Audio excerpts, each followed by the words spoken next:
Hello everyone, and welcome back to the Shonky Lab.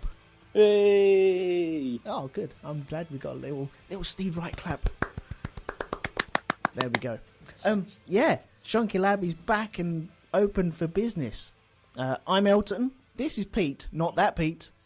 A different Pete, unfortunately. Pete Hammond. Yes, and he's here as a guest producer. Shonky Lab is changing ever so slightly. We are going live. We're actually live now. There's no one in the room. That's fine. It's the first time. Yeah, so every episode now, Shonky Lab is going to be going monthly. It's going to be a guest producer, TM. Pete is our first guest producer this week. Yeah, nervous. Oh, don't worry, man. It'll be fine. I don't want to ruin the lab. If we crash and burn, we crash and burn. Fair enough. Who cares? It's fine. Yeah, so we're going live from now on. That is only so you, the dear listener, can interact with us as we go. If you've heard me on Shonky Lab reading out emails or on the Black Dog reading out the feedback, then you know I cannot read to save my life. I can read, I cannot read out. And I have trouble even reading to my kids at night. And they look at me weirdly because they're perfect at reading. So, I don't know. Yeah, so it's a new way for everyone else to interact. If you do want to interact and you don't know me, then Skype us on Elton McManus. And that'll get you straight through to the show. So, anyway, instead of me hassling about you restarting the lab, Pete, how are you, sir?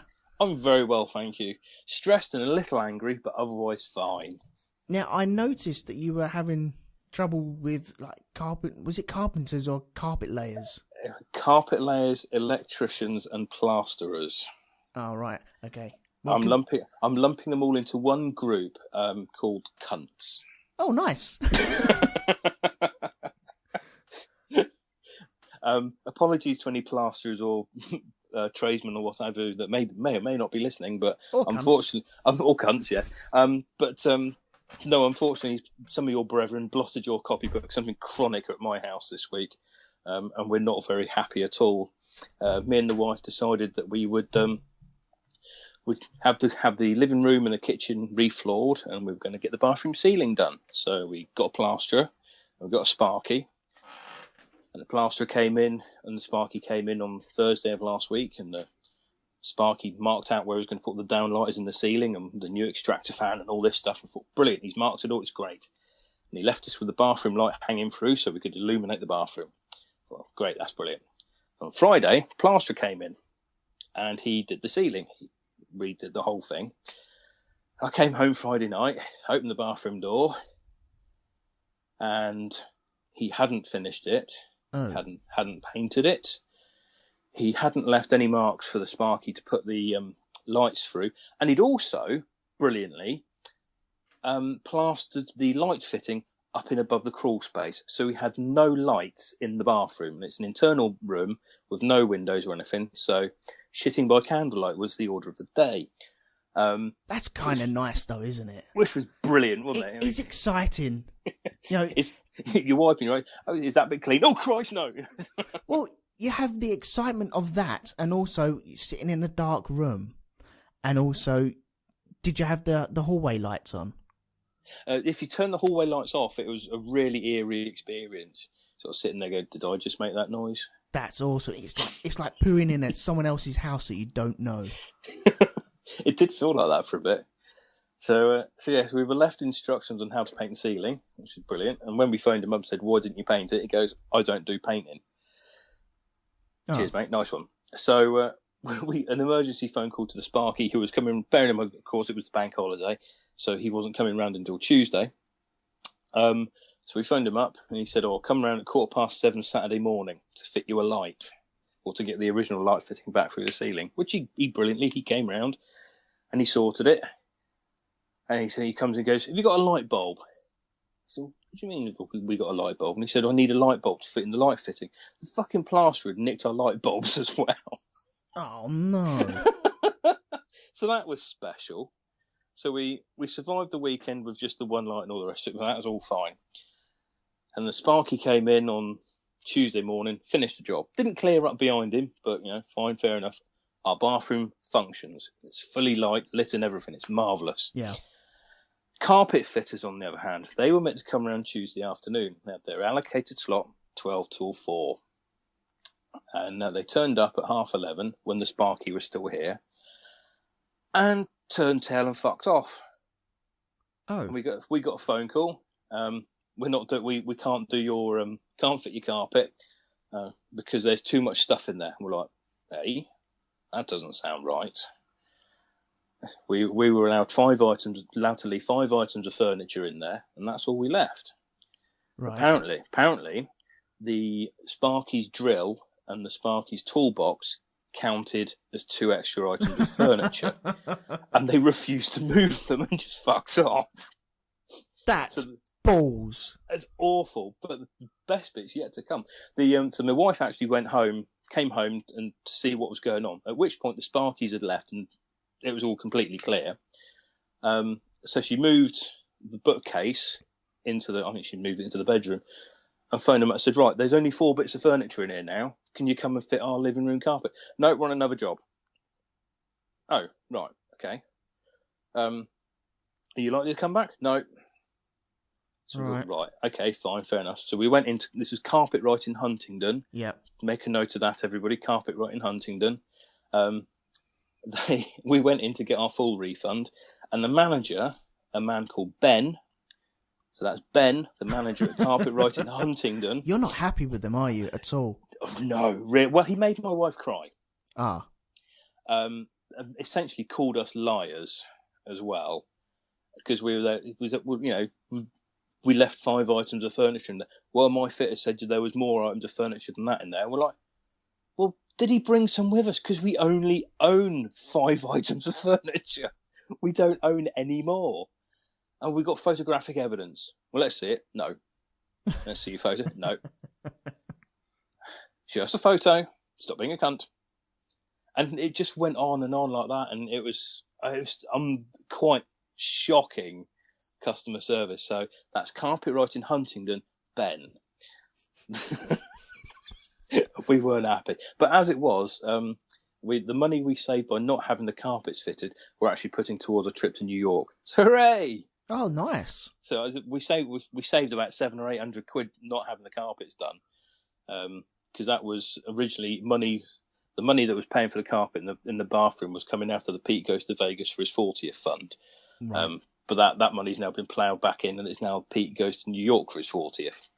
Nice. So we're still quite pleased about that, actually. I'm quite chuffed. When are you planning on going to the Big Apple?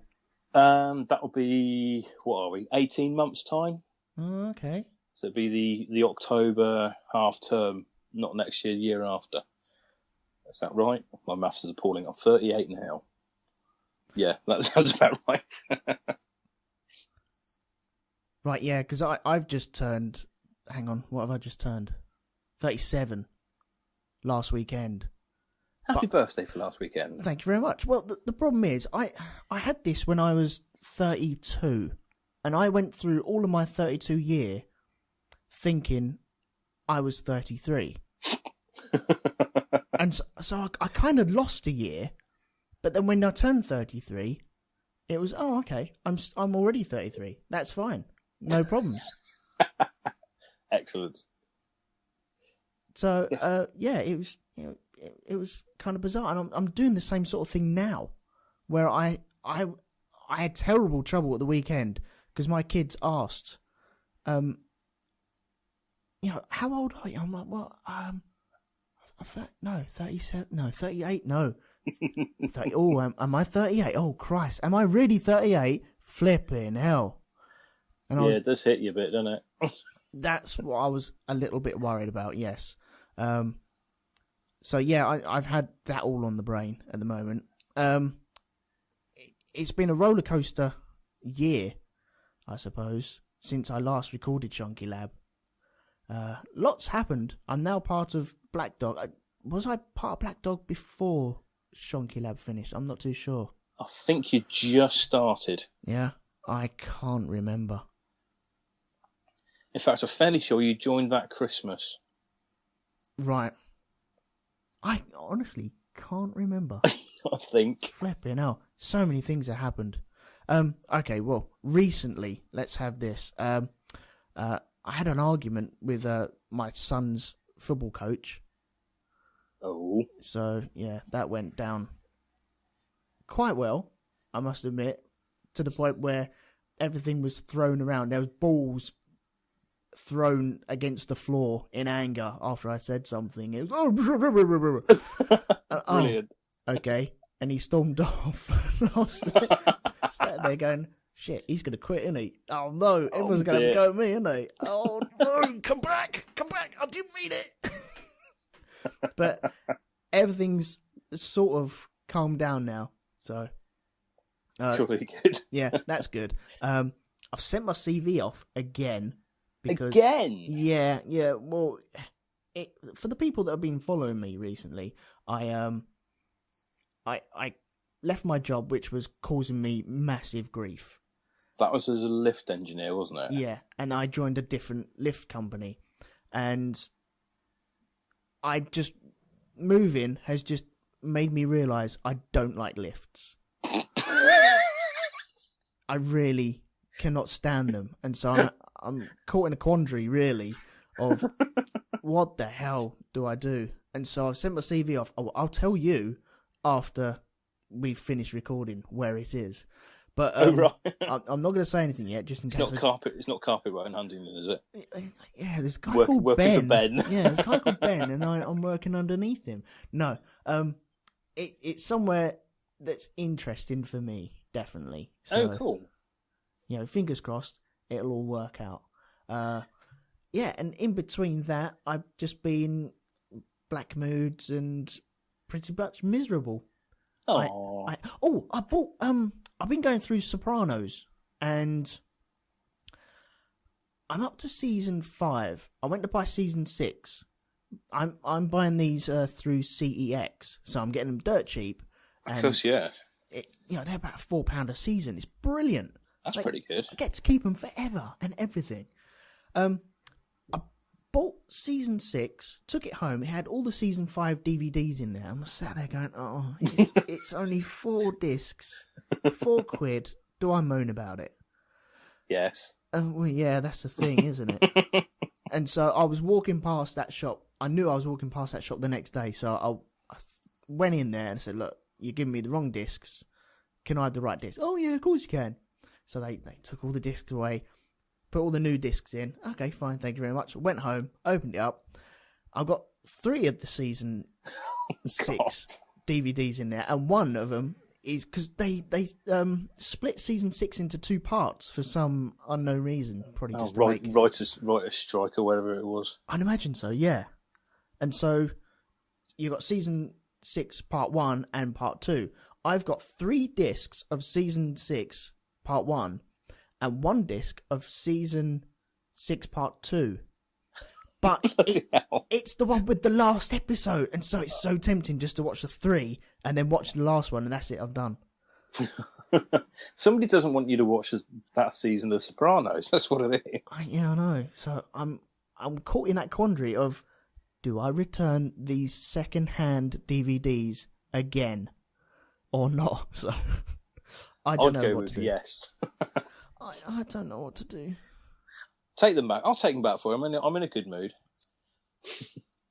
Okay. Good luck coming down to Enfield then to do that. Right, okay. So, enough of this chitty chatter. What are we here to talk about? Well, it was put out that I needed some help. I needed a guest producer to help me through these days, because I'm pretty much bobbins doing these sort of podcasts on my own. I need someone to bounce off. And you stepped up to the plate. I did indeed, yes. Yeah, and you put up a subject. So what was that subject? Originally, I put up the subject of dinosaurs. Yeah. Which I then realised, hang on, that was the last recorded episode of the Shonky Lab. We have done dinosaurs, yes. Which you've done dinosaurs. Stegosaurus is the best. No, Triceratops, you're wrong. That's okay, you're wrong. No. Hang on, I can... hang on, let's just fade you down. Yes, the Stegosaurus is the best. There we go. And you can come back into the room. No, Triceratops is the best, I think. It's good, go on. Of course, the fun part, I think it was touched on last time, is that timeline-wise, we're closer to Triceratops than Stegosaurus was. That is bonkers. That blows my mind. It makes your head fall off, doesn't it? It's just like, what? It's incredible. It just makes your head just roll around on the floor for a bit. Hang on, so we're close... We are closer to what one was it? We're closer to Triceratops than Stegosaurus was to Triceratops. That's flipping bonkers. That's mad, isn't it? Because Triceratops was late Cretaceous period, so that you're talking 70 to 65 million years ago. Mm. And Stegosaurus was 250 million years ago, sort of mid-Jurassic. So we're actually closer by about 100 million years. Wow. That's just mad. Absolutely mad. And never the twain shall meet, I suppose. No. I suppose, evolution and all the rest of it, then descendants may have crossed paths, but it just, that's part of the beauty of dinosaurs for me. It's just the numbers involved are just eye-wateringly mad. It really are. It's just like, what? So we're closer. Oh, dearie me. Well, you wanted to pick the bones out of because we've just had the Jurassic World trailer come up. We have, amongst other movie trailers, Jurassic World. I think the second one's just dropped, and it kind of. I'm going to go and see the film. I'll probably go to the cinema and see it. That'll be fine. I'll pay my. Well, I won't pay my money because I've got one of them Cineworld cards. Yeah. But I'll go and see it. I'll probably go and see it probably twice, knowing me. I'm a bit daft like that. But it did infuriate me a little bit. Well, what with, though? Well... Is it because Star-Lord has got sheepdogs? The Star-Lord sheepdogs didn't really... apart from anything else, that Chris Pratt's going to get typecast if he's not careful. Yeah. They'll just say, can you do Star-Lord? Cheers, thank you very much. So he's got to watch that a little bit, but the whole thing with the sheepdog velociraptors didn't bug me that much. What bugged me is they're still calling them velociraptors, and they ain't got feathers. Right. Because the velociraptor, and this is where my Dino Geek hat comes on, velociraptor was tiny. It was roughly a bit bigger than a chicken. Okey-dokey. It was quite a small dinosaur. The dinosaurs that they're calling velociraptors are actually called. They're actually something completely different. They're actually called Deinonychus, which is a different dinosaur. It's basically the ones in the films are Deinonychus, but I think Velociraptor sounds cooler. Well, did they get it wrong in the very first place? Yes, they did. That's where for some I don't know. I don't really know why they went for it, but the Deinonychus was known at that time, as was the Velociraptor, and they knew that the Velociraptor was a teeny tiny little chickeny thing, but they did know that Deinonychus was that big, scary Velociraptor that you see in the film, as it were. But there were a few other interesting choices in the original one as well, namely when the big lad gets the poison spat at him in the truck. Yeah, that's what they're calling a Dilophosaurus. Okay, yeah. Where Dilophosaurus wasn't actually that big. He was actually roughly T-Rex size. Oh, bloody hell. So yeah. He was huge. It was a bit... I think I'm probably over-exaggerating a little bit, but he wasn't a small dinosaur. He wouldn't have fitted in a Land Rover. And would it be true that he would spit venom then, or spit some sort of, maybe tobacco? I don't know. That's sort of I think at the end of the day, you never know for 100% whether he would have done or not, because let's face it, a lot of dinosaur biology is entirely speculative. But it's whether it would have spat venom like that, possibly not. Whether he had the big frill around his neck again, possibly not. So again, it was made up for a film, which is fair enough, really, I suppose. But yes. Right. Okay, hang on. I'm just getting a message that I need to mute my Skype special effects. Have I got Skype special effects? Are we getting lasers and stuff and explosions in the background? That would be fucking brilliant. It would be nice, wouldn't it? That'd be awesome. I don't know if I've got all my special effects all turned down. So... I've not got. I didn't realise I've not got any. Maybe it's because it's coming through the mix. This is really geeky, guys. Sorry. It's coming through like a really old computer, which is not connected hardwired to the internet, and so I'm sacrificing Mixlr at the moment for Skype quality. So essentially, you've got one of the computers off Battlestar Galactica there, then. Yeah, and it's all got the corners cut off. Awesome, like the bits of paper. Yeah, I loved that on Battlestar Galactica. That was wicked. I love Battlestar. We're actually because my missus is a school teacher, so she's got the 6-week summer holiday coming up, and every year we go through Battlestar from the start to finish. Every year. Really? What? The new one? Yeah, when they remade it back in 2003 or whatever it was. Yeah. We start from the 2003 feature length one all the way through to the end. Oh, we do it every year. We love it. It's mental. We just. I mean, I know a lot of people didn't like the ending, but we like it. I like it. Right. Actually, when we got married, instead of having a top table and like table 1, table 2, we actually had crew members of Battlestar. Oh, okay. So top table was obviously Bill Adama. That second table was Apollo, and you had Starbuck, Bolter, and all the rest of it. Cool idea. Which was really smart. Right, get back to the dinosaur type thing. Right. Yes. Okay. Velociraptor. Let's go with that one first. Let's go with Velociraptors, yes.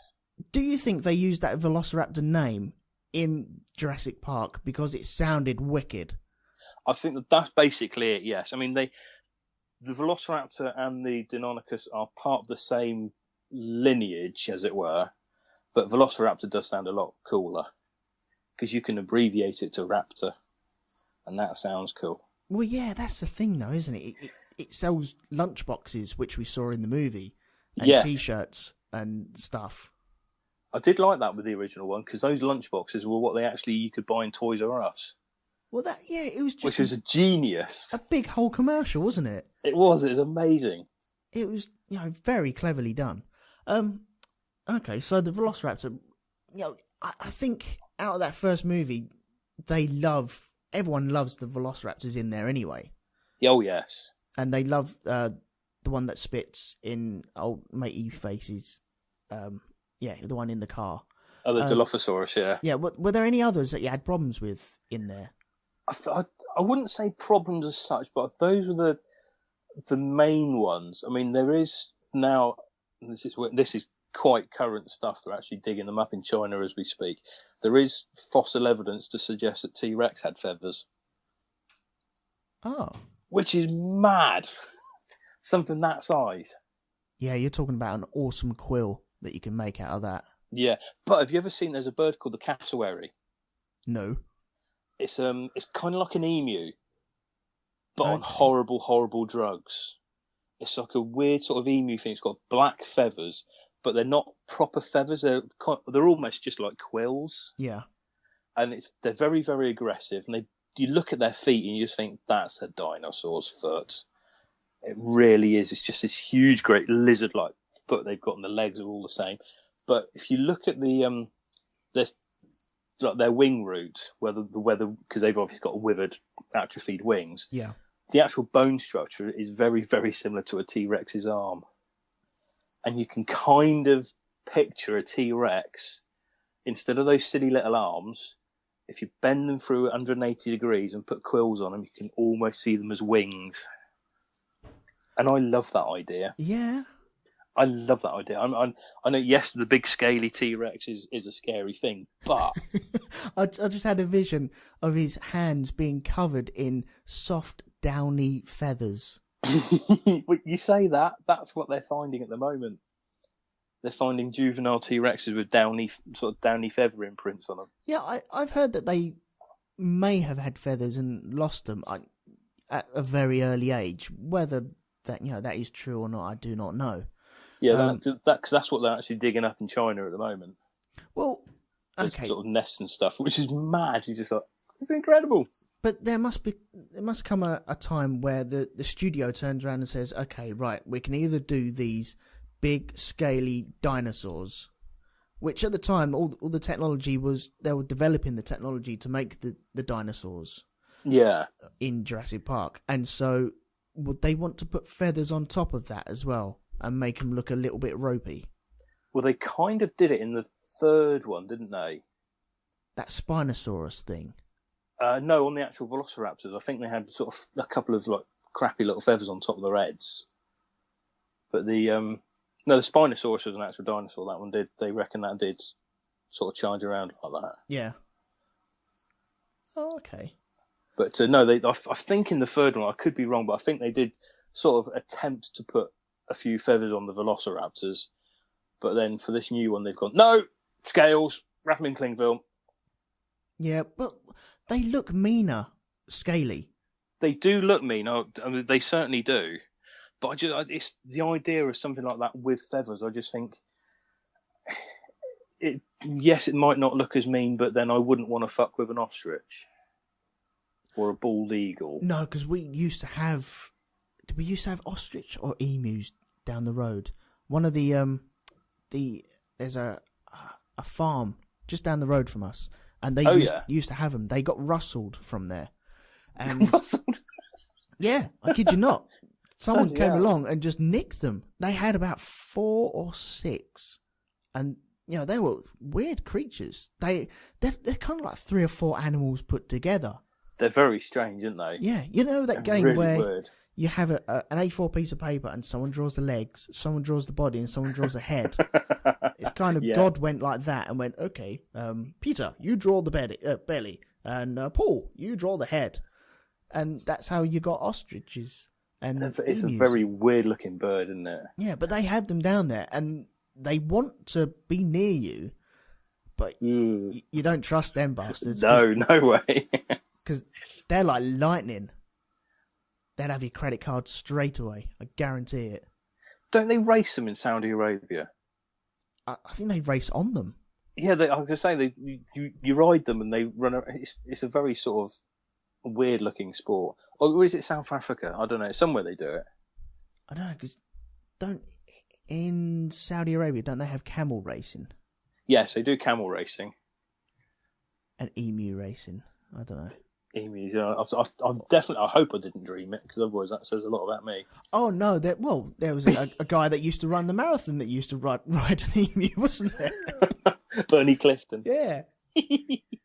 I so believed that when I was a kid as well. I can see his legs down the side. It must be him. Oh dear, he's got thalidomide, but it's definitely him.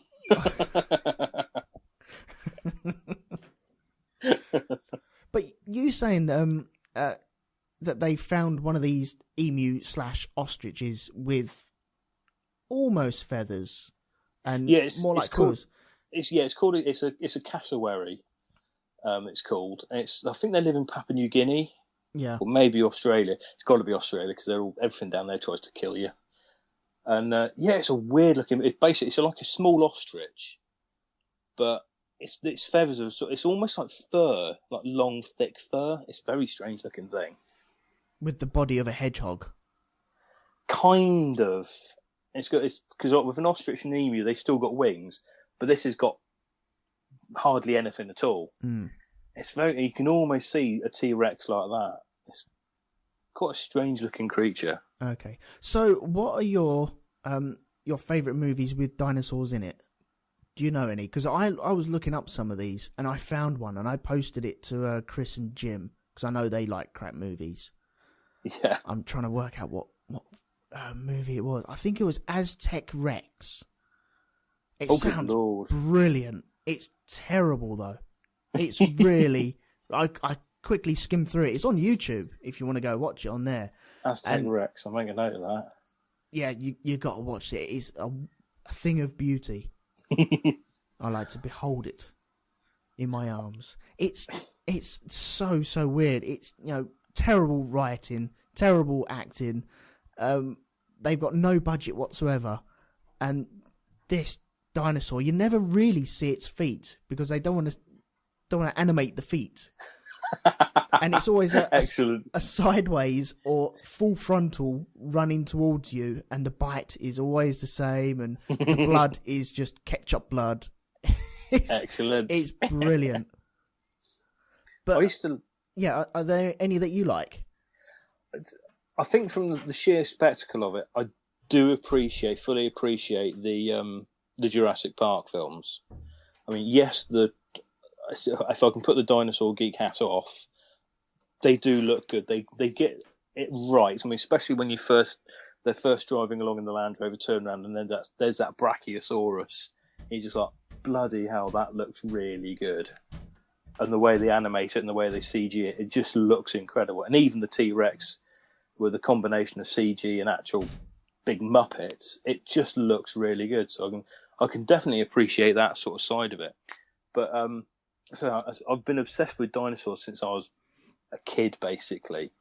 And so I think my grandparents used to they'd find films on TV for me, and there's things like the old black and white Journey to the Centre of the Earth and The Land That Time Forgot and all that sort of stuff, where they literally got Komodo dragons and lizards and stuck horns on them with glue and just put them together and made them fight. And he's just like looking at, because there was one on the other day, it was an old Doug McClure one, and you're just like, they'd not be able to make that now. It's so bloody cruel. It's incredible. It's two people's pet lizards with fins and horns stuck to them, and just like, here you go, superimpose them in the background so people can run around in the front. Just incredible. It's just amazing looking. It's just, what are they doing? Yeah, I'd love to see the workshops that went into that though, because there must be a point where they say, okay, we can't get these dinosaurs. How the hell are we going to get these big spikes and fins on them? And they're like, well, okay, we could superimpose. Well, no, we can't do that. That's not there. We could draw them. No, that's not going to happen. That's not going to look real lifelike. We could glue them. Glue it to its face. Let's do it. Yeah. What with? PVA? No, that's never going to hold for more than an hour. Let's super glue it. Okay, brilliant. And they've actually gone and done it. They actually do it. It's amazing. But what was the other one that I watched?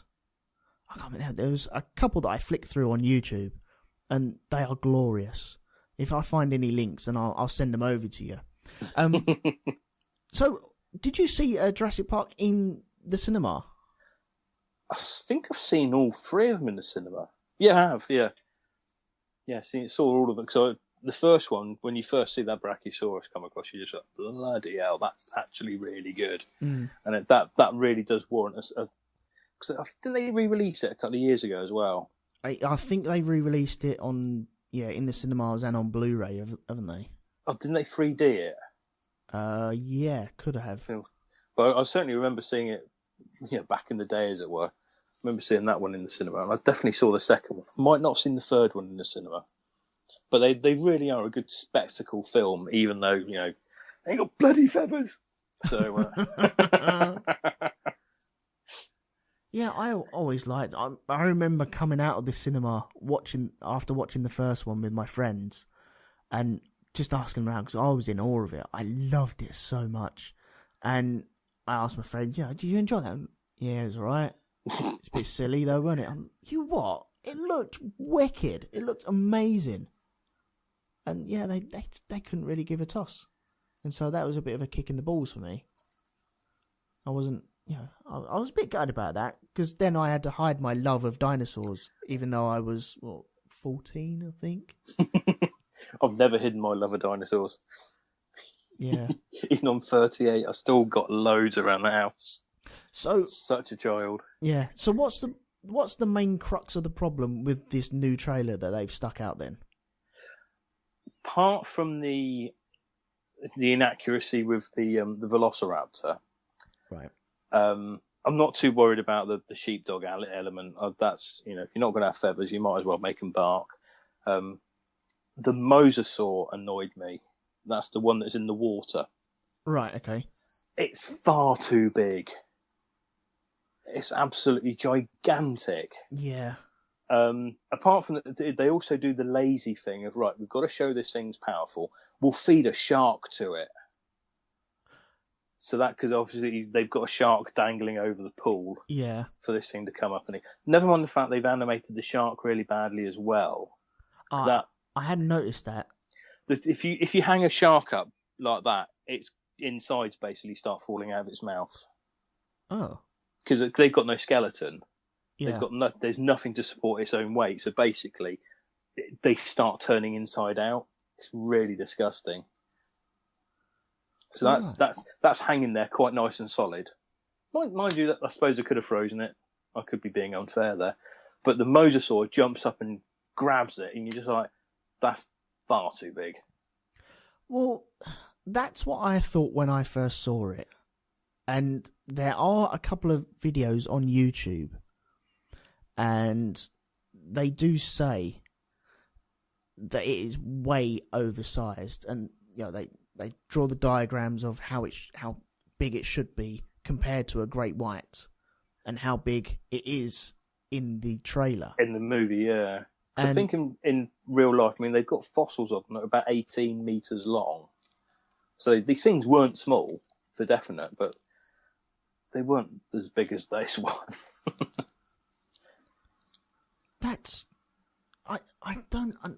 It's just for Hollywood though, isn't it? They're just turning around and saying, bigger is better. And when you first see that shot, you do think, wow. Yeah, it is. Again, it's visually impressive, and you're like, wow, that is cool.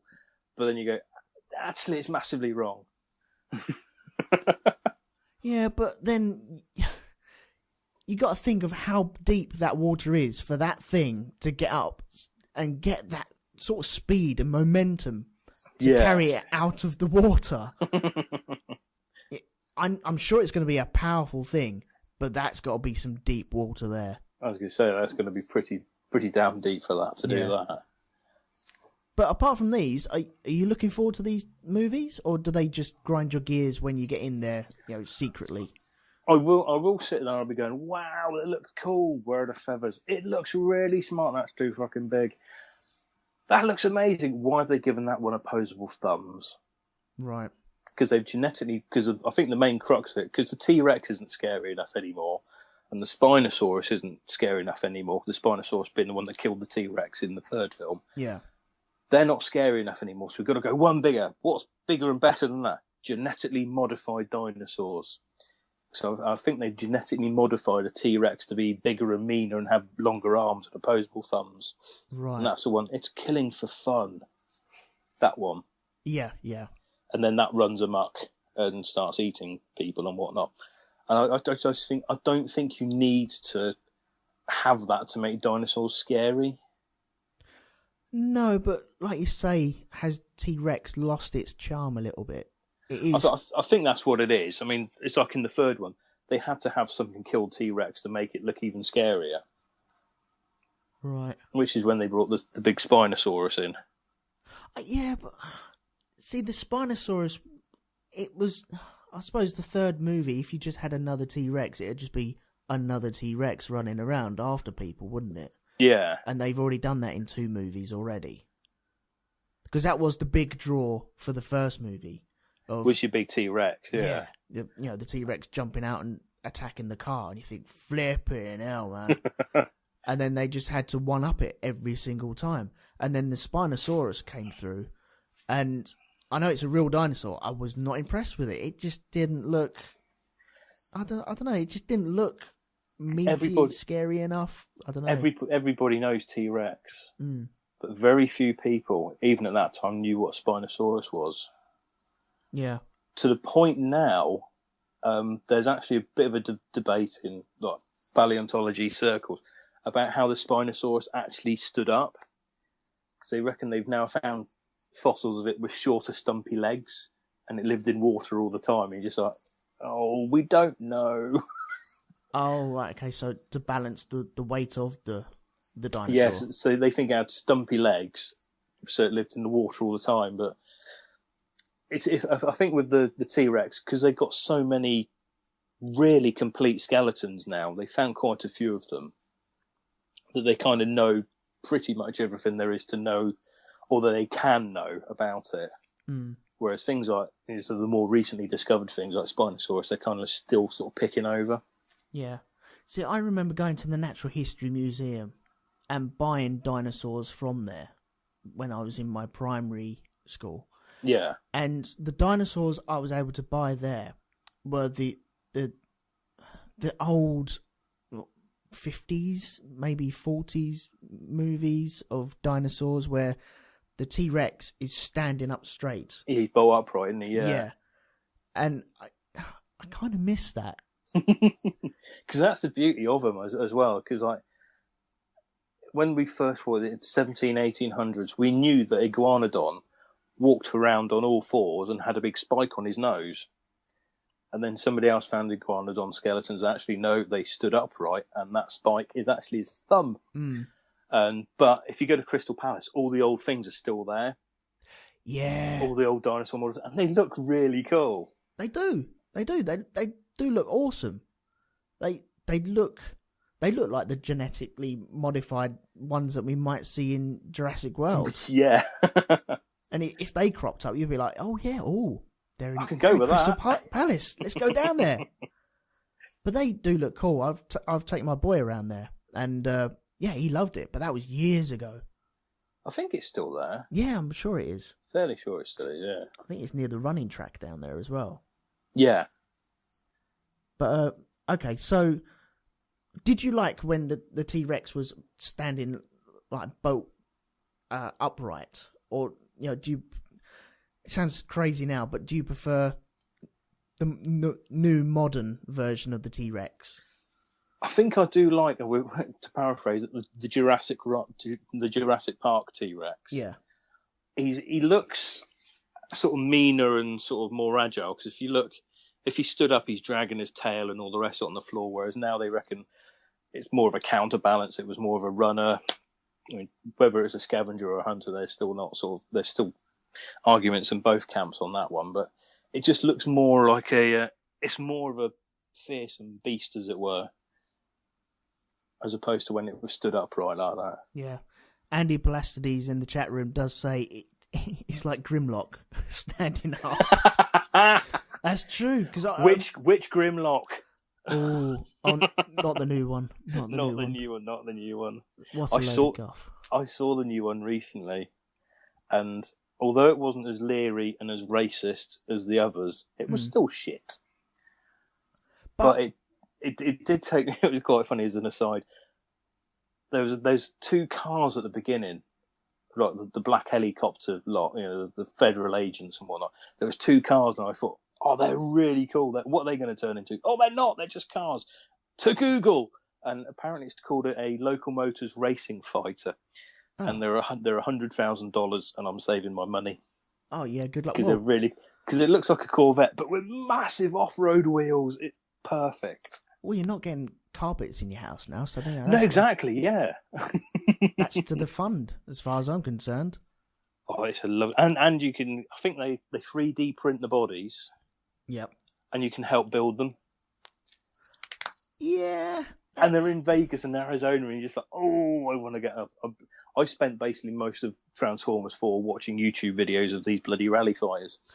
I don't really want to drive in a car that I've helped build. Yeah, that's the point.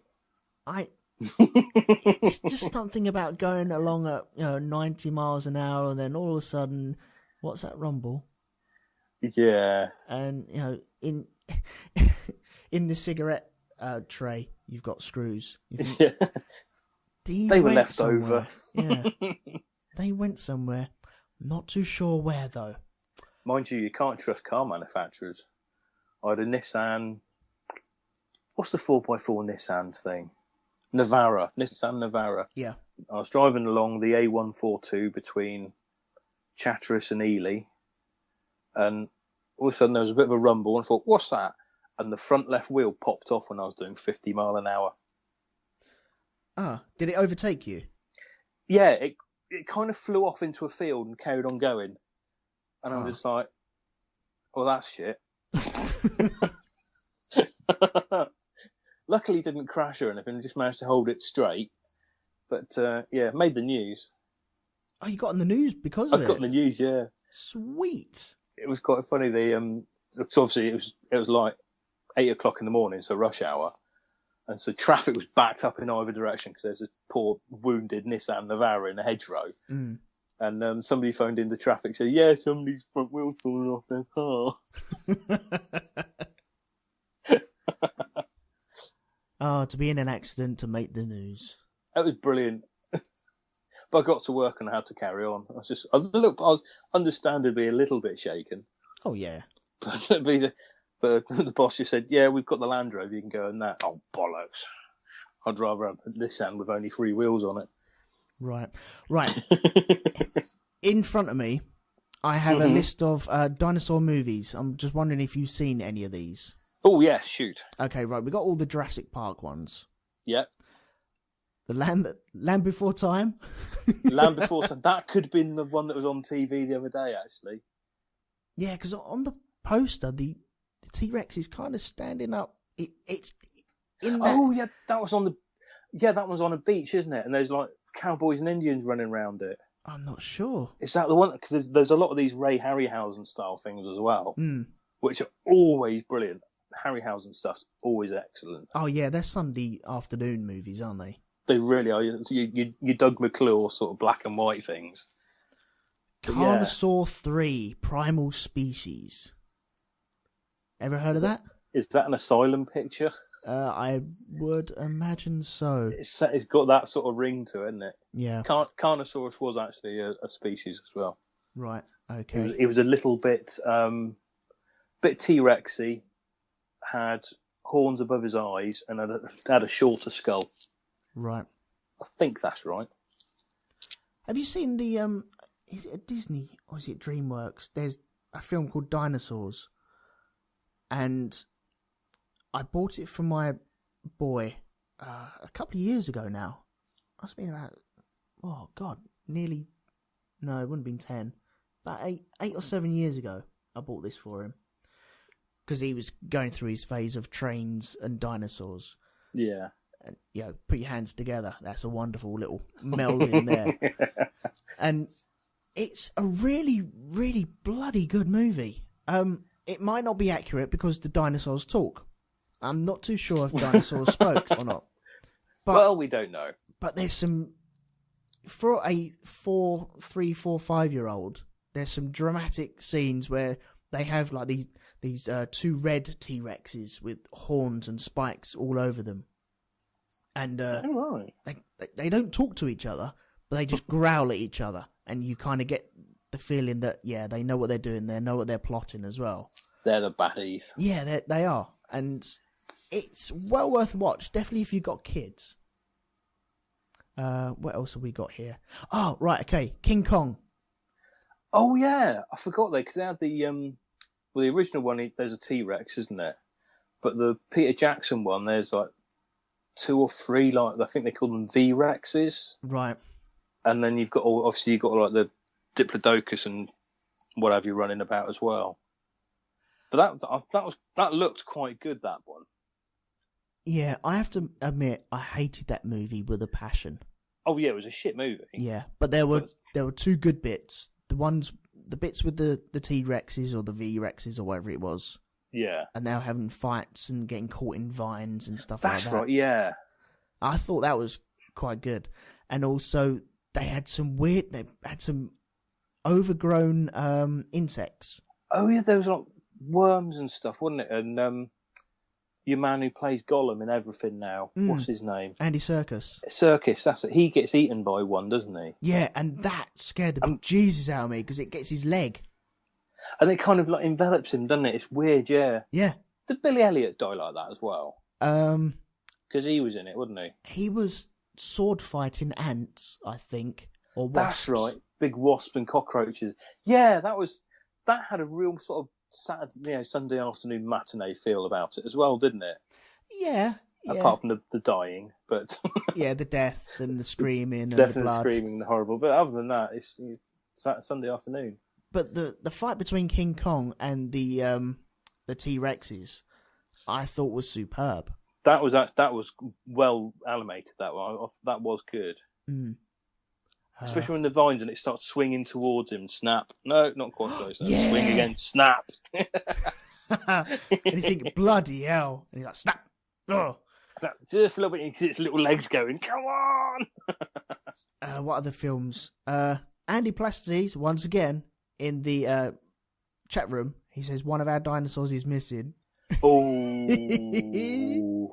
because they're getting rid of Dippy, aren't they, from the Natural History Museum? Yeah. And I think they should tour the country with it in an open-top bus. Peter Ustinov dressed up as a massively racist Chinaman. Two little old ladies. Like a farewell tour. That would be brilliant. That would be awesome. Because I didn't realise that Dippy's not actually a skeleton, it's a cast. Yeah. Of skeleton. Because when I was a kid, I thought, wow! But no. But they're replacing him with a whale. And it looks rubbish. Blue whale, isn't it? Yeah, it's the one that's actually hanging up in the Hall of Mammals. So they're just moving that into the... I can see why they're doing it, but let's face it, dinosaurs are going to bring kids in rather than conservation. Well... You can do the conservation thing when they're in. Yeah. But I think to get people through the doors, you need a big dinosaur. So when are they getting rid of... I think it's next year, I think. Yeah. Because if you've ever been to any other sort of big natural history museums around the world, most of them have got a big dinosaur skeleton or similar in the front, in the foyer. Well, it's the imagination that they conjure, isn't it? Because I've been to New York before, and I think the McGowans will probably back me up on this. In the lobby of the Natural History Museum in New York, you've got a couple of allosaurs attacking a diplodocus, set up in a diorama with skeletons. It's just, I walked in there, I was just like, oh, just staring at it for like 10 minutes. It was incredible. Mm. Yeah, and that's what grabs your imagination. Well, I remember going to the Natural History Museum with my school and walking in there and just being, struck by the diplodocus that was in there or whatever it is. And I went there, I think we took our son there years and years ago, and walks in there again, and it was, ain't it tiny? Yeah, he's not as big as when you're a kid, is he? No, he was huge when I was a kid. But now, no, he's either shrunk or maybe he just wasn't that big. Maybe I've just grown up. It's like wagon wheels, man. They were huge, and now they they're not. were huge as a kid. Did they used to have jam in, or is that a different flavour? I think that's your crazy brain just playing tricks on you.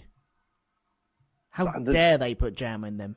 I'm sure there was one with a blue wrapper, and it had jam in it. But if it had jam, I would have steered well clear. They weren't nice. Right. It might have been a Safeways knockoff or something. Yeah, it could have been, yeah. Back to the list. What other list do we have? Dino Croc? Never heard of that. That's an asylum type thing. Oh, is it? It's a little bit Mega Shark versus Giant Octopus sort of nonsense.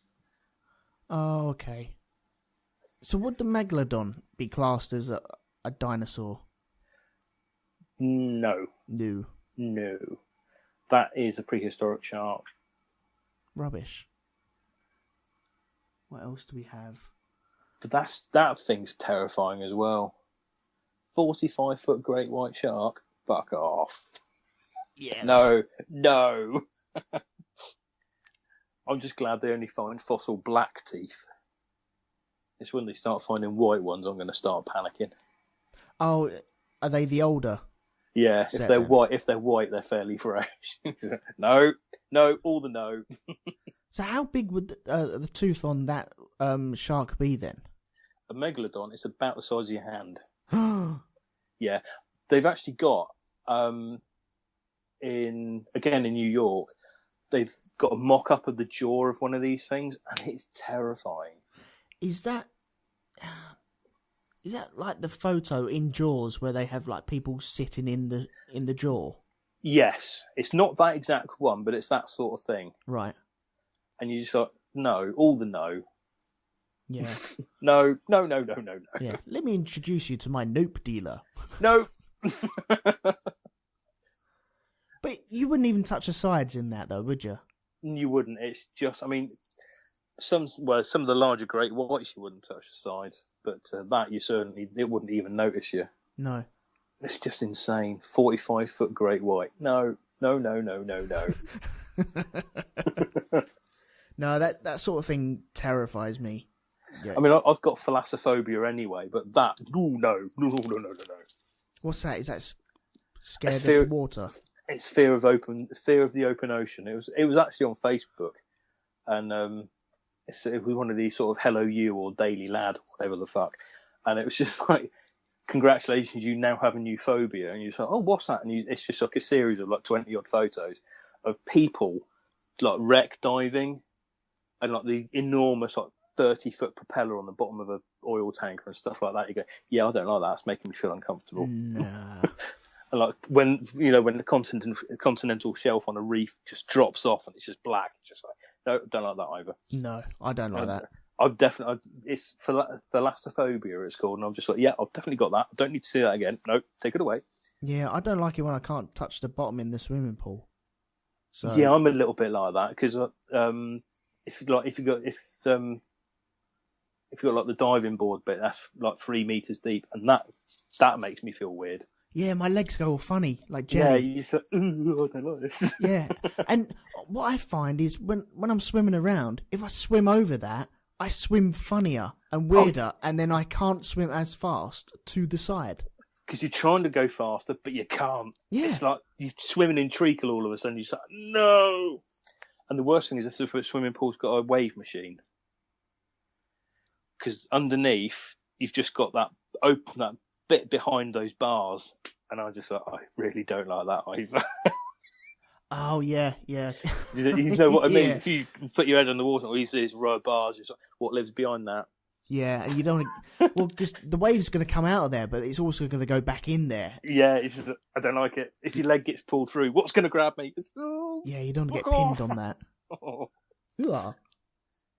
I think I mentioned once on Bombast, years and years ago, I went to Portugal on holiday, and I swear I saw someone's merkin floating around when we was in a wave machine there.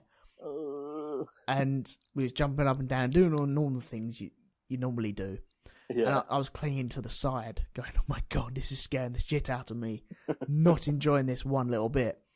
And something furry, it was like the size of a rat, but it wasn't a mammal it wasn't alive, but it was hair.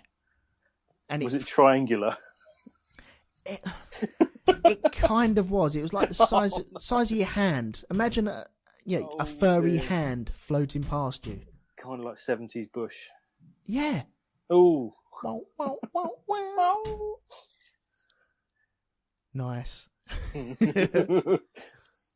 Right, I've lost my list of dinosaurs now. Damn. Never mind. So, will you be going to see this new movie, this new Jurassic Park? Yeah, I think I probably will do. I like Chris Pratt. Do you? Yeah, I really like Chris Pratt. He's kind of like this generation's, dare I say it, Nathan Fillion. I really like him. Yeah. See, I've seen Guardians of the Galaxy twice now, and it was all right. I don't know him from anything else. I've probably seen him in other things. Have you seen the Lego Movie? Yes, I have. He's the voice. Oh, that's right, yeah. Of, what's his name? Emmett? He's Emmett in that. The most overrated movie in the last 5 years. I did like it. Oh, shame on you. Shame on you. It's in my rotation of 5 at the moment. Really? Yeah, if I'm drunk and the missus has gone to bed, it's either Lego Movie, Pacific Rim, Dread, or Elysium. and I can just put them on and watch it if I'm half cut. It's one of those. Oh no, no. How can you not love Princess Unikitty? Hang on, what one is that? That's the little cat thing with the unicorn horn on it. Right. I get that. I didn't like the way that they just blatantly sold you model kits in there. And I know I love Jurassic Park for doing that exact same thing. But Lego is so overpriced, it's ridiculous. Oh, it's awful, isn't it? Yeah. And it just felt, stop smashing me in the eyes with adverts. I'm here in the cinema watching Lego. I know what I like. Because that, the blue spaceship one at the end, when they build the spaceship at the end of the film, that's an old kit from the 80s. Yeah. And I'm sure that's all it is. It's just because like what's his name, the spaceman one with the broken helmet, the broken chin strap on his hat. I mean, everybody had that as a kid, but I'm sure that blue spaceship was a kit you could buy back in the 80s, which they're now just reproducing, and it's going to be like 10 times as expensive just because it's Lego now. Although I did see because you can obviously buy all your Star Wars Lego and all the rest of it. There's a video on Facebook and YouTube the other day. Somebody built the Lego Star Destroyer and dropped it nose first like it does at the end of Return of the Jedi. Yes, I've seen that. It's just like, ooh. But it's just the fact that someone turned around and said, right, okay, here's the model, you get to build it. And I'd just be like, yes, thank you so much. Thank you for putting me in this right job at the right time. Yeah. And then watching all your hours of work just be dropped. Dropped off the top of a stepladder. But they timed it so well because the moment it hits, the camera is just coming round because I've seen it in full speed and that camera is whipping round. And it is done so well. I love it. And then they highlight is it Boosh? Not Boosh. I can't remember. Bosk. Yeah, Bosk, that's it. Bosk, yeah. And Darth Vader in there flying around. Oh yeah, man. Love it. Love to have been the man that dropped that. Yeah, that did look fun. Because that's like £1,000 worth of Lego, isn't it? That one. It's not cheap. I think in the video they said it's $800. And I think they had one up in Blue Water for a little while. And it is a big bit of kit. So they did have one in the Lego store in Brighton about a couple of years ago. And it was a couple £100. Yeah. Was that the Star Destroyer or the Super Star Destroyer? The Super Star Destroyer. Right, okay. It was huge. I was, bloody hell, this thing's massive. Yeah. There is videos on YouTube of guys sitting in their underwear building these things. They're just getting up in the morning, putting on some pants and building a Super Star Destroyer. Like you do. Well, yeah. There's no other time. We have to build this.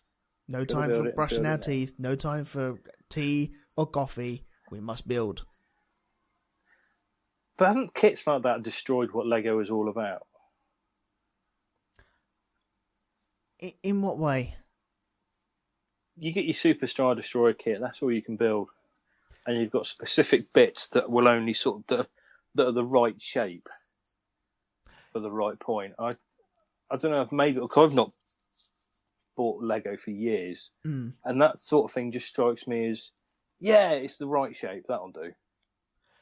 Yeah, they do manufacture certain bits. Because you used to be able to get the boxes where you had, let's say, a truck on the back that you could build out the model, and you didn't get any instructions for that, but you had to work it out. Yes, yeah. I think the last Lego I was bought was the Lego Technic, the red car that had the V6 engine. Mm-hmm. That was quite cool. It was working suspension and rack and pinion steering. Right. I must have been about 14. Yeah. I think for my 14th birthday, I got a watch and some Lego. And it was all the Technic stuff, and the Technic stuff was just coming out, and it was like the best stuff ever. Because there was a seaplane as well, wasn't it? Yeah. Big yellow aeroplane. I had that as well. Yeah. Wow, we're so far off topic. It's untrue. I know we've wandered slightly, haven't we? Well, is there anything else you want to say about these trailers that we've seen or have seen around the internet? What, Jurassic Park one, or just the rash of ones that have recently come out? I'm not really bothered about all the other ones that came out. I'm not, to be honest. Although I will say, I wanted to be cynical about the Star Wars ones. Go on then, I'll let you be cynical. Because I really wanted to be cynical, because I'm very Tim Bisley about Star Wars. Obviously from space, the whole Phantom Menace thing. Really looking forward to it. I was drawn in hook, line and sinker. Saw it, and I was just like, oh, for fuck, what? And just felt really let down. It was a shit film and all the rest of it. So I was kind of coming into this new one, the J.J. Abrams, thinking, oh, I'm going to be, it's going to annoy me. It's going to be, oh no, it's really good. It looks really nice. Look at the new X-Wing. The new X-Wing looks really good. I like that. I like the new style. I like that. Look at this Millennium Falcon doing a loop. And there's Chewbacca and Han Solo.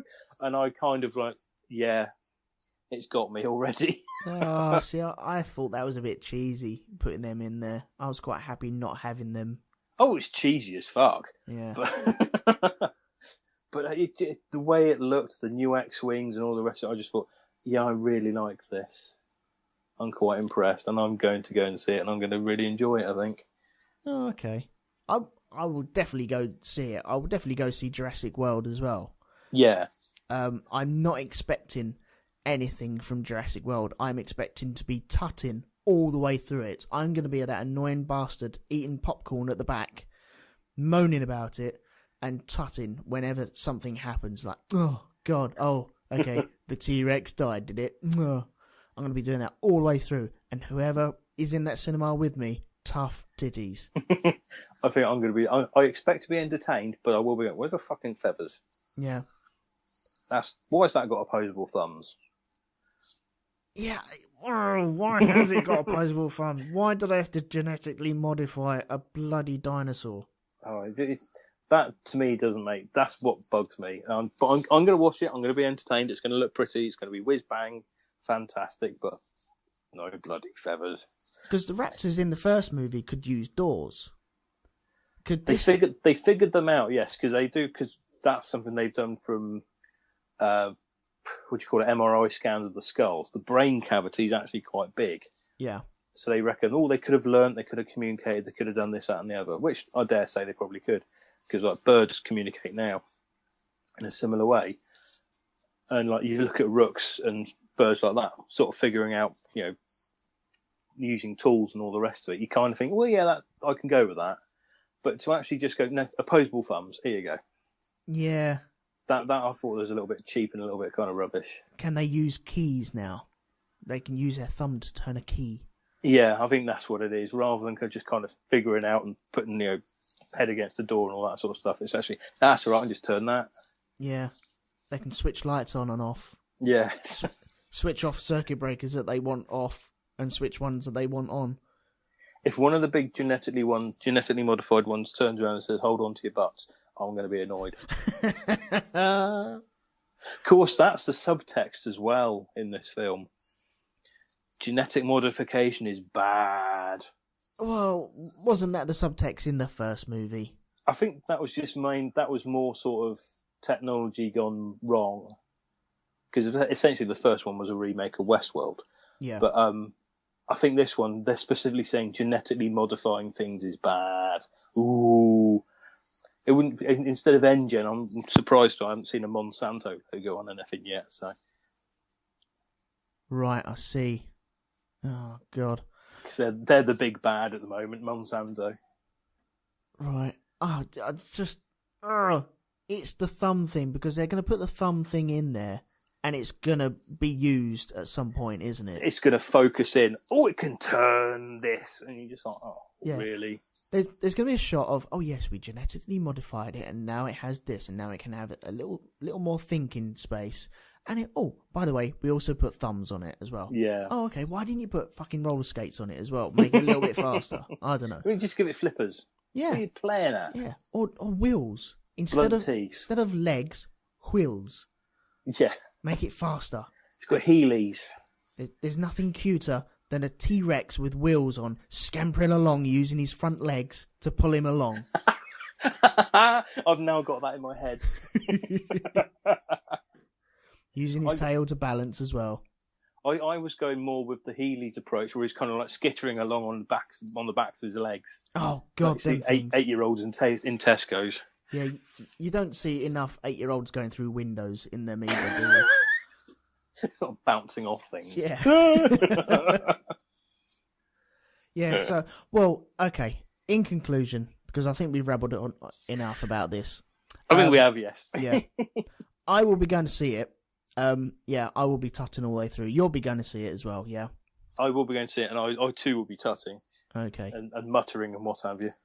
Will you be creating any blog posts about this, or just... No, because it's not worth it. No? No, there was a chap whose blog I follow and podcast I listen to, a chap called Darren Naish, who is a lecturer at Southampton University.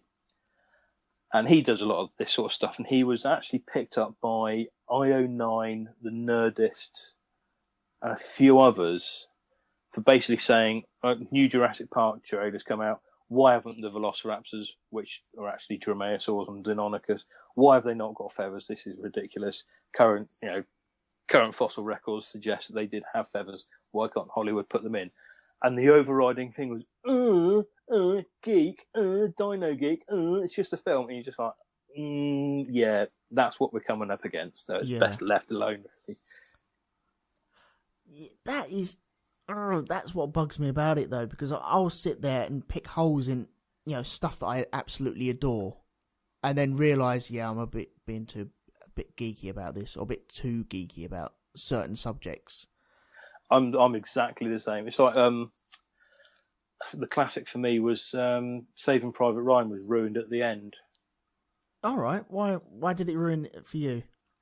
Well, when the P-51s come over at the end. Yeah. Spoilers, everybody. When the P-51 come over and they're tank busters. Now that would have been RAF Typhoons, and even if they were tank buster P-51s, why are there not rocket rails underneath the wings?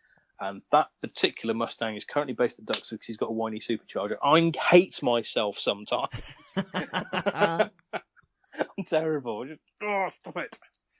Yeah, I must get back up to Duxford. That's a brilliant place. I love that place.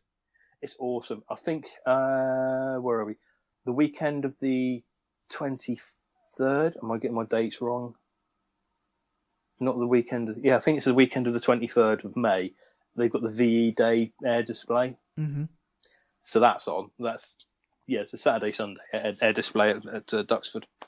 Ah, cool. Which will be awesome. But I used to work in Friplow, which is a little village next to Duxford. Yep. And air show season was fantastic. So I worked out in the fields all the time. And we just have daily air shows just because the weather was nice. Just fly about for a bit, lads. It'll be fine, yeah. I've seen that coming up in M11. Yes. Every now and again, you'll just see... what did they have? I think they had Mustangs. They've got Flyball. They've got a couple of Mustangs. Several Spitfires. There's a Bearcat, a Hellcat. They've got a Wildcat. Obviously, they've got the B-17. Yep. A few others. But they used to have the Messerschmitt before it crashed as well. Crashed or shot down? No, it crashed. It had an oil failure over Spain and crashed and killed the pilot. I feel slightly bad for saying that. A little bit bad. But no, because I was so I worked for a plant breeding company. We used to deal with wheat and oilseed rape and all that sort of stuff. So we'd be driving this like plot combine, which is like an open top thing, and like the clipped wing Mark V Spitfire would be using me as a waypoint marker to do his display over. Oh, nice. And he just had this Spitfire go over at 50 foot, literally right on the deck above you. He's like, that is really cool. Possibly the best job, apart from the one I'm in at the moment where I just piss about quad bikes, it's possibly the best element of any job I've ever had. That was. It's just amazing. Yeah, I'm gonna have to get me a job like that, but I'll speak to you about that in a minute. Yeah, that's what I was gonna say. What lift company was it you used to work for? I'm not saying any names. Because there was one. This always makes. This is maybe I'm a little bit dark, maybe I'm a little bit twisted, but in the car parks at Peterborough, in the big multi-stories there with the shopping centre. Yep. The lifts in there are made by a lovely little company called Schindler. Yes, they are. Yeah. So it's Schindler's Lifts. Yeah. And I don't know why, but that just makes me laugh. You'd be surprised on the amount of times I go to work on Schindler's stuff and people make that joke. I love it. It's just like Schindler's Lift. Well, I think we've reached our peak now. It's descended into madness. Yeah, I'm going to wrap it up here. Okie doke. Pete, have you got anything to plug before I cut you off? Nothing from me myself, but I would like to plug a couple of podcasts that I think people should listen to and give a try. Yeah, go for it. Our good friend Danny Davies and Dave Provert do one called 1571, which is absolutely incredible. It's a short, like 5-minute burst, and it's absolutely brilliant. Very, very sort of dark and twisted, and a little bit blue jam, a little bit sort of brass eye. And there's another one called Welcome to Night Vale, which is an American lot, and that's very sort of League of Gentlemen, and it's a world building story. You have to start at number 1. I think they're on about number 67 at the moment. But if you start from number 1 and go all the way through, it's well worth it. Oh, okay. It's very dark, a little bit twisted, and a little bit kind of hello. And it's done. They're about half an hour long, and it's done from the perspective of a radio announcer. Yeah. And it's very monotone, but it's a sort of ambient trance music in the background as well, and it's quite twisted. It's very good. It's very good world building. So that's Welcome to Night Vale. Give that a go. Oh, I think I will do, actually. It's really cool. Cool. Right. I'm going to close it up here. You can catch me every week, apart from this week, on the Black Dog Podcast. Next week, we will be reviewing, what was it? AI. Yeah, that's great. It's not. I can't say at the moment. I really can't say. Yeah, it just ruined it. You can also catch me on the Grand Prix Podcast, which is at grandprixpodcast.com, where I'm talking about cars going round in circles. You can also catch me, because I am one of the court attendants in Witless for the Defence at witless.geekplanetonline.com, where me, Chris, and Jim Moon take down movies and destroy them, pretty much, whether they're good or crap or whatever. Yes. So some of the films defended are very, very good. Some are not. Some of the films, some are very, very good. Some of them get away with murder, don't they? They do indeed. Yes. And sometimes I'm left in disbelief that I will admit I was on that as well.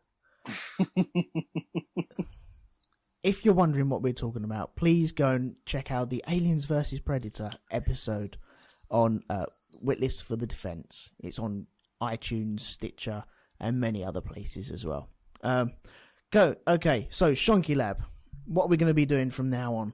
Next time out, I'm hoping to get my good friend Andy Plastides on, and we're going to be talking about cosplay. Ooh. Yeah. And so it will be live on Mixlr. All the details will be on the Facebook page and on the website as well, which is at shonkylab.co.uk. I'm also, if you guys want to phone in at any point whatsoever, you're more than welcome to either correct us or to throw your 2 pence in, or even, I might even put some subtopics out. I haven't thought of any. I will think of other topics. I can't even say that word. Topics, and just to spice it up a little bit, so we can talk about other little things as well. So, but this is a new beginning, a new start. So, I'm just building the show up from ground zero again. So we shall see what happens, I suppose. So, thank you very much for joining me, Pete, and helping me through. Thank you very much for having me, Elton. That's right, no worries, mate. Hope I haven't broken the lab. No, it's all intact. Everything has smoke coming out of it where it should be coming out. So excellent. We're all good there. So thank you very much for that. And I will catch you again next month. So see you later. Bye.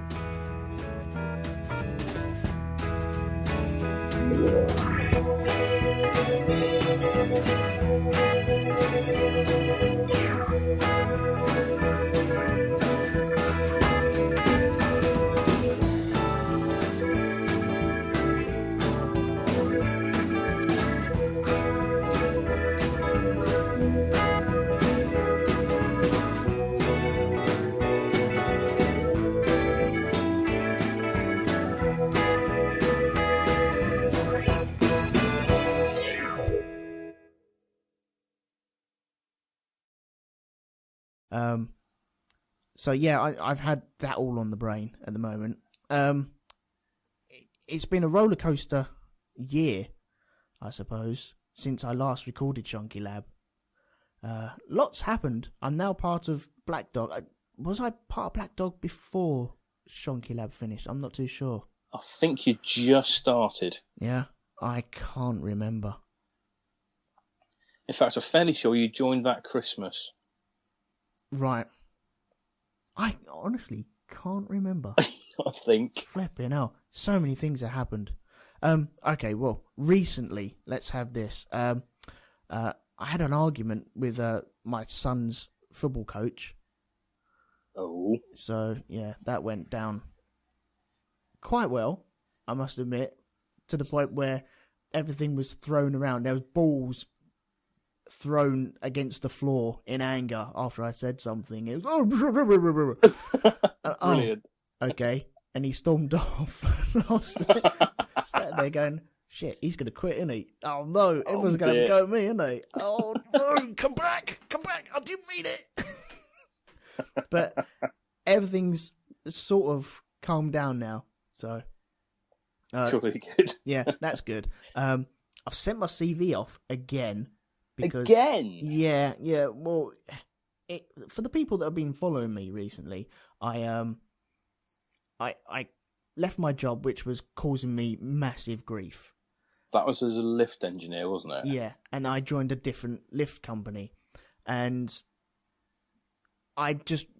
moving has just made me realise I don't like lifts. I really cannot stand them, and so I'm caught in a quandary, really, of what the hell do I do? And so I've sent my CV off. I'll tell you after we've finished recording where it is. But right. I'm not going to say anything yet, just in case. It's not carpet right in Huntingdon, is it? Yeah, there's a guy called working Ben. for Ben. Yeah, there's a guy called Ben, and I'm working underneath him. No, it's somewhere that's interesting for me, definitely. So, cool. You know, fingers crossed, it'll all work out. Yeah, and in between that, I've just been black moods and pretty much miserable. Oh, I bought the show. So, anyway, instead of me hassling about you restarting the lab, Pete, how are you, sir? I'm very well, thank you. Stressed and a little angry, but otherwise fine. Now, I noticed that you were having trouble with was it carpenters or carpet layers? Carpet layers, electricians, and plasterers. Oh, right. Okay. Well, I'm lumping them all into one group called cunts. Oh, nice. Apologies to any plasterers or tradesmen or whatever that may or may not be listening, but unfortunately, all cunts, yes. No, unfortunately, some of your brethren blotted your copybook, something chronic at my house this week, and we're not very happy at all.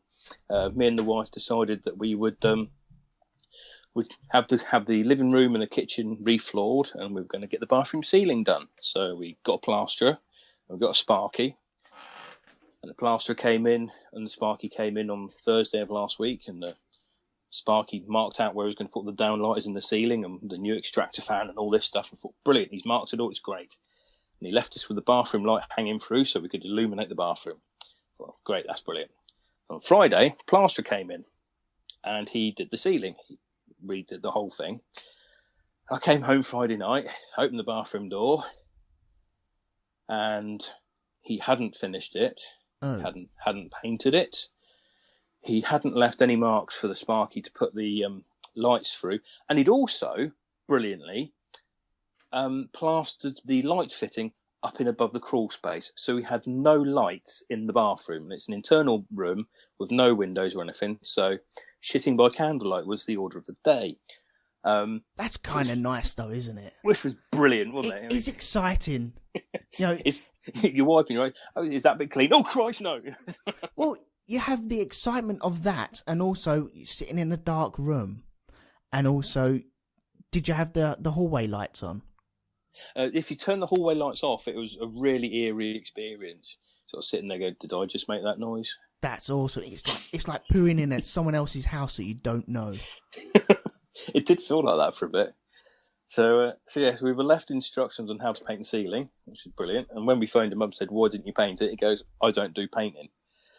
As well, because we were there, it was, you know, we left 5 items of furniture in there. Well, my fitter said there was more items of furniture than that in there. We're like, well, did he bring some with us? Because we only own 5 items of furniture. We don't own any more. And we got photographic evidence. Well, let's see it. No. Let's see your photo. No. Show us a photo. Stop being a cunt. And it just went on and on like that. And it was quite shocking customer service. So that's Carpet in Huntingdon, Ben.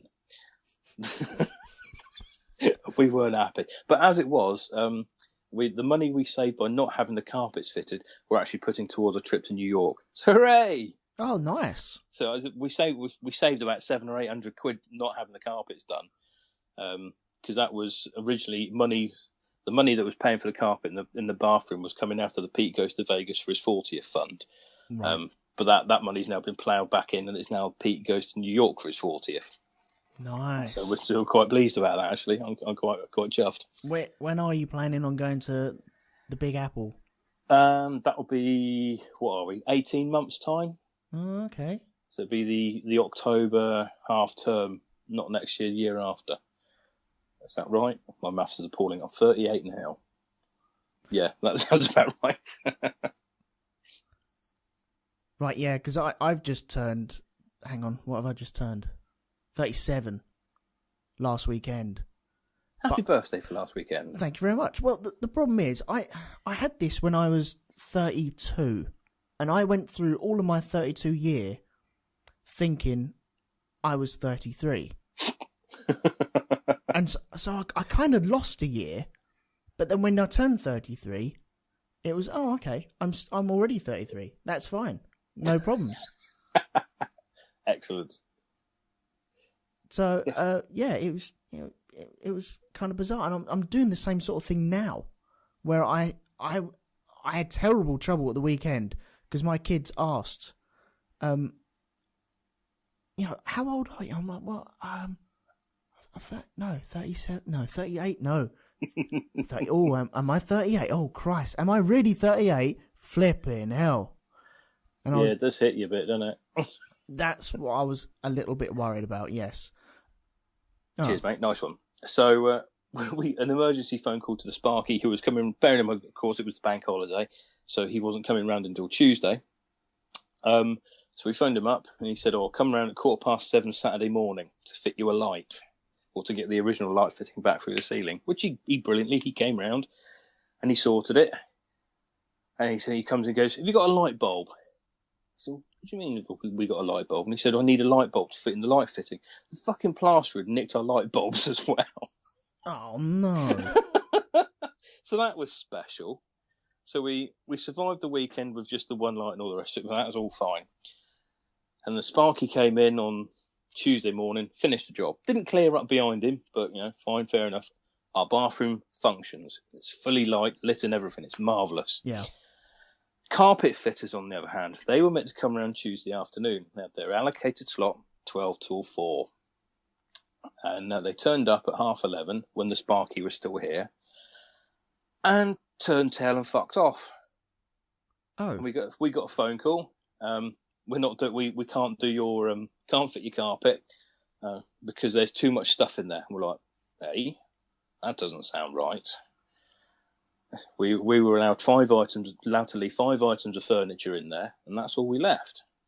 Right. Apparently, the Sparky's drill and the Sparky's toolbox counted as 2 extra items of furniture, and they refused to move them and just fucks off. That's balls. It's awful, but the best bit's yet to come.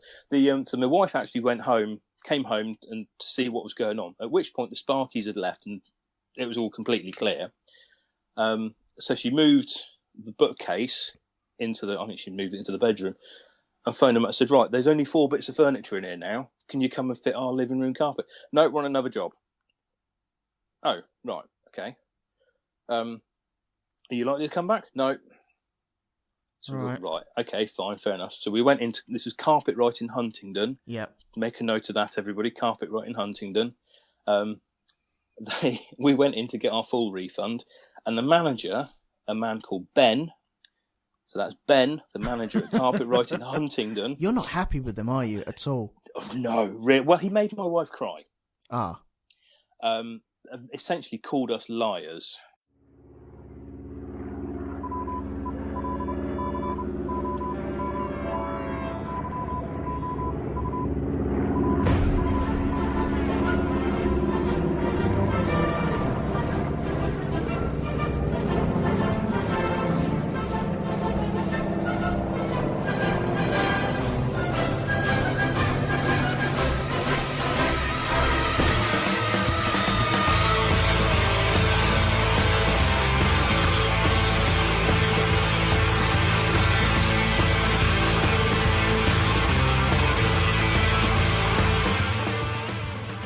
Hello everyone, and welcome back to the Shonky Lab.